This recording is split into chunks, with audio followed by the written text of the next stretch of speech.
దినచర్యల పాఠాలు.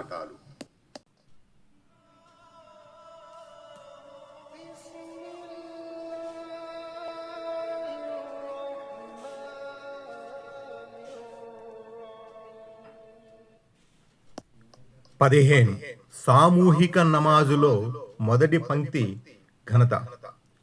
ప్రవక్త సల్లల్లాహు అలైహి వసల్లం బోధించారని అబూ హురైరా రజియల్లాహు అన్హు ఉల్లేఖించారు.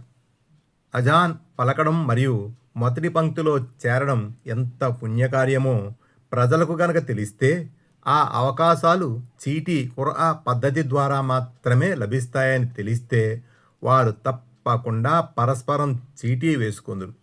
అలాగే వేళ కాగానే తొలి సమయంలో నమాజు చేయడంలో ఎంత పుణ్యముందో తెలిస్తే అందులో కూడా ప్రజలు ఒకరినొకరు మించిపోవడానికి పోటీ పడుదురు. అదేవిధంగా ఇషా ఫజర్ సామూహిక నమాజులు చేయడంలో ఎంత పుణ్యముందో తెలిస్తే వాటి కోసం కాళ్ళీడ్చుకుంటూ నడవలసి వచ్చినా సరే వారు పరస్పరం పోటీపడి వచ్చెదరు. బుఖారీ, ముస్లిం.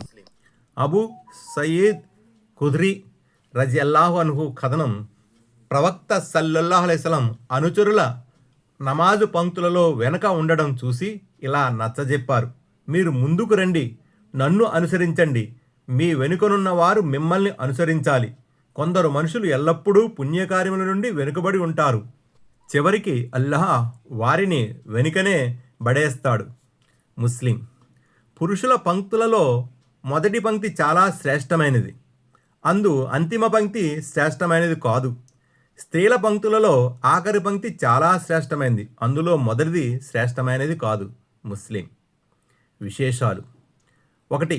నమాజ్ సామూహికంగా మసీదులో చేయుటకు మొదటి పంక్తిలో స్థలం పొందుటకు అందరికంటే ముందు వెళ్ళుట ఘనత గల విషయం.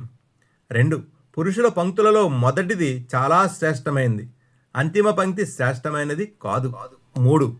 మొదటి పంక్తులలో వెనుకబడి మొండితనమునకు దిగకూడదని హెచ్చరించబడింది.